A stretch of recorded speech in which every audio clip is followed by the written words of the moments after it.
সাম্য হত্যার বিচারের সুনিশ্চিত না হলে আমরা আরো বৃহত্তর কর্মসূচি দেবো। আমরা আপনি দেখবেন ছাত্রদল নিয়ে যদি একটা প্রপাগান্ডা হয় কোনো দেশে, সারা দেশে কোথাও তো প্রপাগান্ডা ছড়ানো হয়, সেগুলো তারা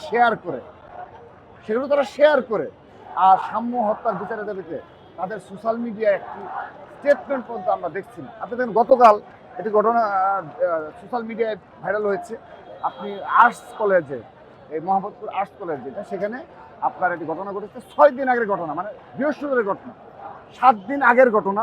15 মে রাতে একটি ঘটনা ঘটেছে, সেখানে মোবাইল চোর সন্দেহে একজন স্টুডেন্টকে মারা হয়েছে, পরে ওর বন্ধু সহ 3 জনকে মারা হয়েছে, 5th বেচে। এরা মেরেছে 7th বেচে।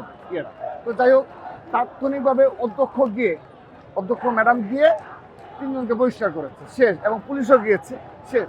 6 দিন পরে এসে এই দেশে যারা গুপ্ত সংগঠন, আমি সরাসরি বলছি, শিবির এবং জুলাই আগস্টে যারা সুবিধাভোগী রয়েছে, এরা গতকাল থেকে মিথ্যাচারভাবে বলেছে যে ছাত্র দলের মাধ্যমে আবরারের মতো হত্যাকাণ্ড ঘটেছে। কত বড় মুনাফিক সংগঠন এরা।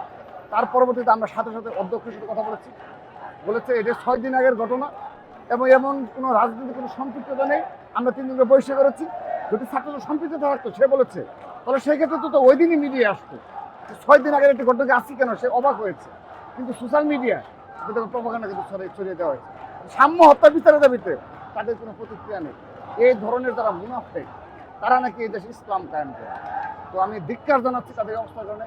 এ কারণেই 1971 সালের পর থেকে তারা বারবার পরাজিত শক্তি হিসেবে আখ্যায়িত হয়েছে এবং কখনো রাষ্ট্রের কল্যাণে, সাধারণ শিক্ষার্থীর কল্যাণে তাদের কোনো ভূমিকা লক্ষণীয় নয়।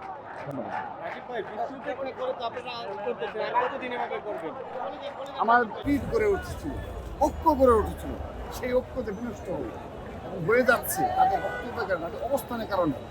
এবং যারা জুলাই আগস্টের এই গণঅভ্যুত্থানে যারা সুবিধাভোগী, তাদের এই মানে বিমাদর্শন আচরণের কারণে সেগুলো তারা হয়তো বা ফিল করছে।